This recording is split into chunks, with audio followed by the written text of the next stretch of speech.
Good evening, I'm Keisha Butts with a CTV News update.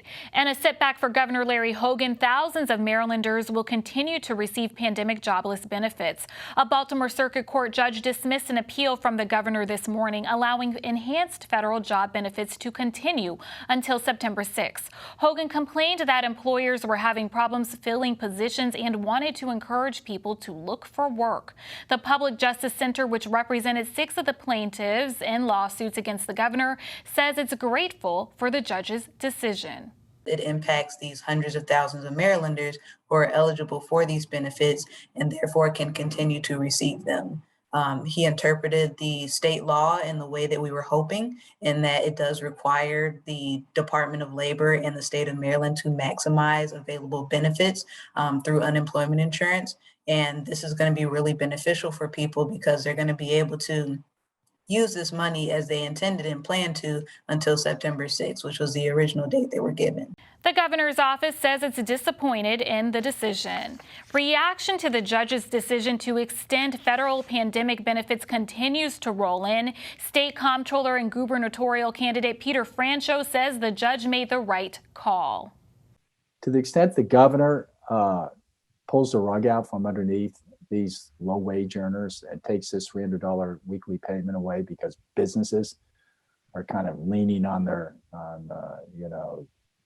conservative negativity and saying people don't want to come back to work. People do want to come back to work, but they got to have childcare. They got to have access to the jobs they had. You can't expect them to go back and earn a lot less doing a job they don't like.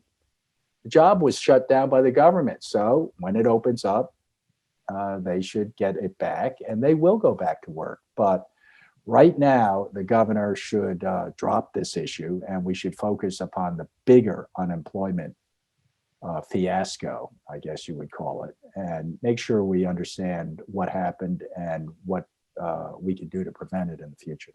Maryland Labor Secretary Tiffany Robinson testified during Monday's hearing that the state would have had to submit a new 30-day notice of opting out of the federal program, even if the state had won its case. With the judge's decision, that will no longer be necessary. 2 Baltimore City police officers are wounded and a suspect is dead after a shooting this morning at Security Square Mall. The officers were working with the U.S. Marshals Task Force. They were attempting to serve a warrant on a man wanted for involvement in a homicide. What we saw today was exactly what officers go through. These are the most dangerous situations imaginable, but they did their job with bravery, with courage, and with professionalism. Officials say both officers are expected to survive. The State Health Department reports 118 new coronavirus cases in the last 24 hours. Meantime, an additional 4 Marylanders have died from the virus. The state's death toll from the pandemic is approaching 9,600. Currently, 134 residents are in the hospital with COVID-19. You're watching CTV News. I'm Keisha Butts. Coming up, a local university honors the life of a man who died from an injury while in police custody. Also, another candidate for the Maryland State House makes her case to voters. We'll have more after the break. There was a time in my life where I was extremely homesick. I decided that I needed a pet. When I first saw a turtle, my heart was full. He jumped up and kissed me and jumped right into my arms. I immediately went up to the volunteers at the shelter and said, I want him, he's gotta come home with me. Now I'm anything but lonely. Every day with Turtle is a perfect day and keeps me company when I'm doing schoolwork. I like it when he jumps up on the table too. He is a veggie thief. He's an incredible companion and my best friend. Can't say that I've met anybody that doesn't love him too. When I adopted Turtle, I discovered all the things that make him unique. He's a little bit of a lot of things, but mostly he's all pure love.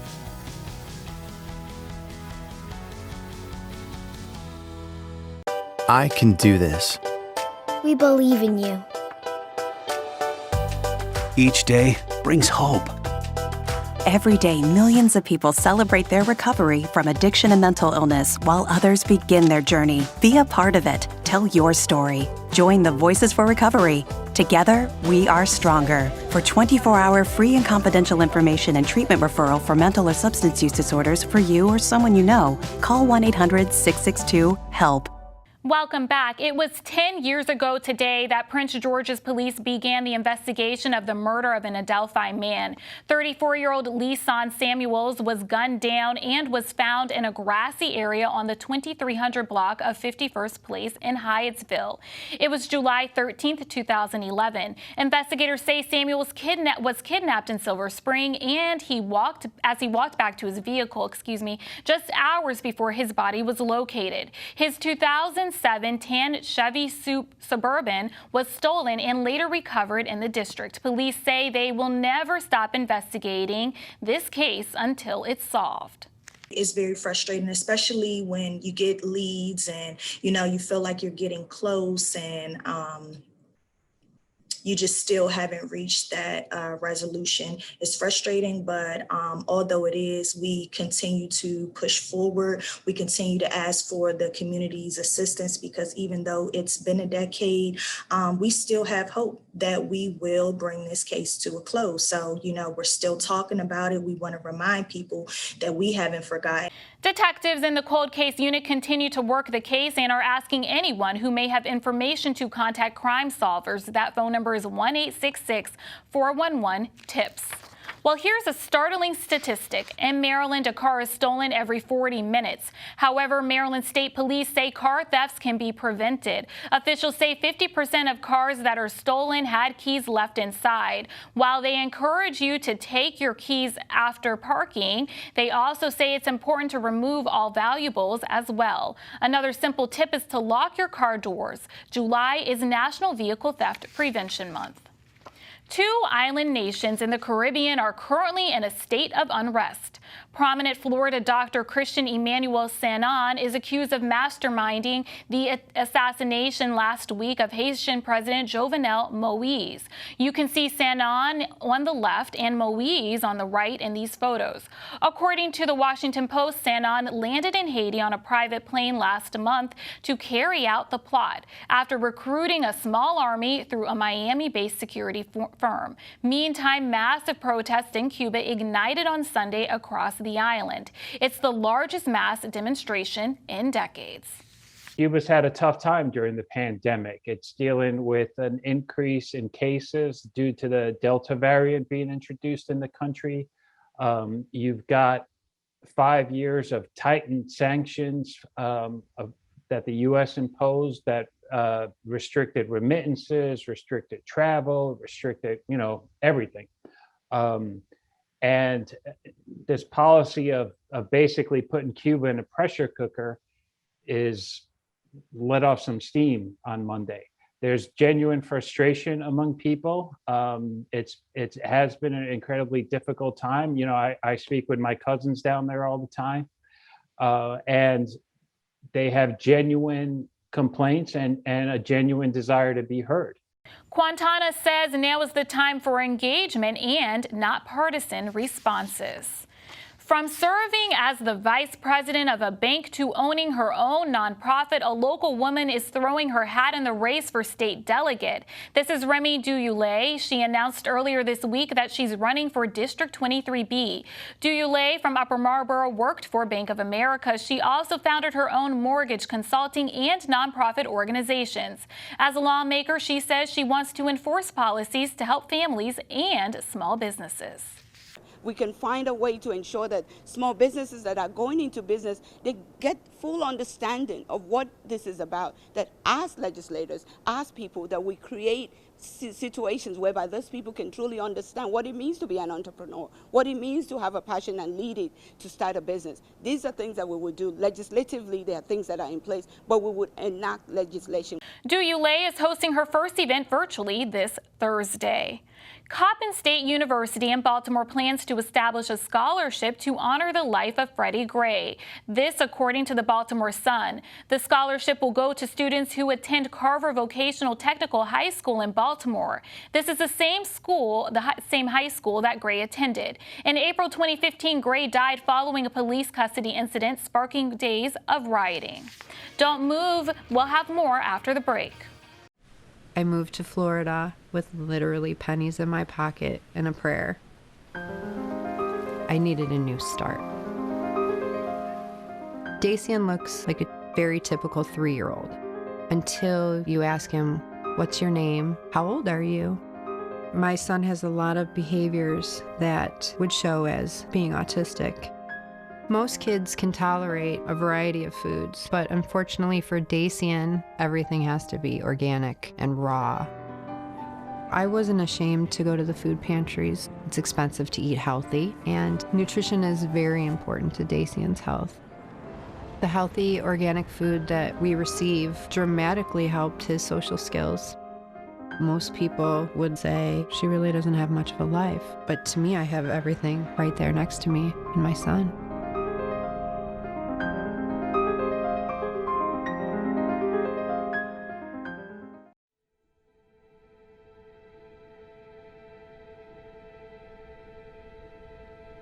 I am what child hunger looks like in America.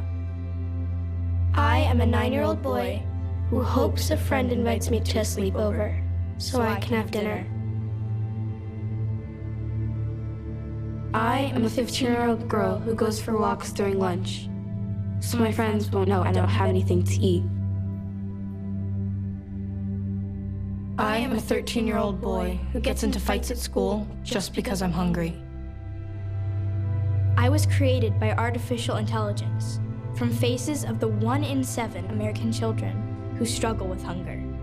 Kids you pass by every day, but never knew they were hungry.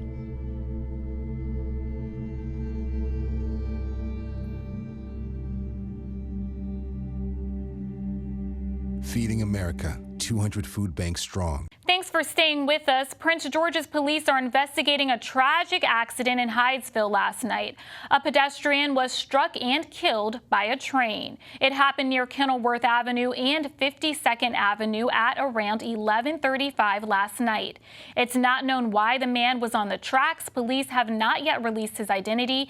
Anyone who may have information about the incident is asked to call police.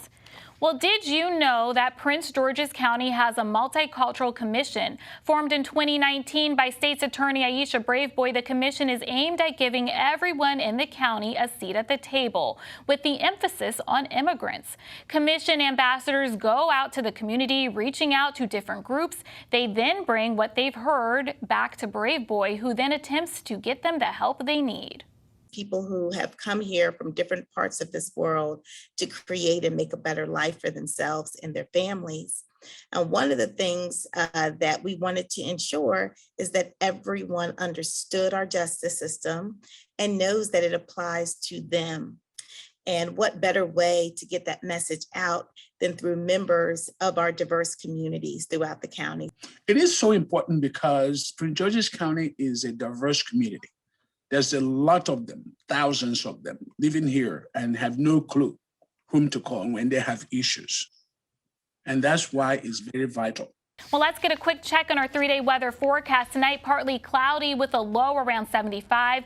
Wednesday, partly cloudy with possible isolated thunderstorms in the afternoon with a high near 89. Thursday, partly cloudy with a high near 91. Friday, partly cloudy with a high near 93.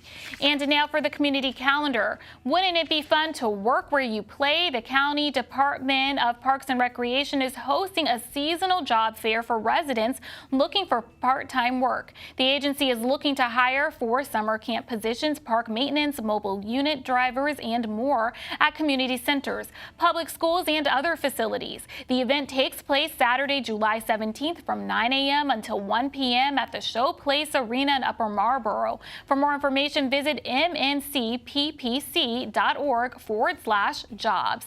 And that wraps up our CTV News Update. I'm Keisha Butts. Join us again tomorrow at 4:30. Have a good night.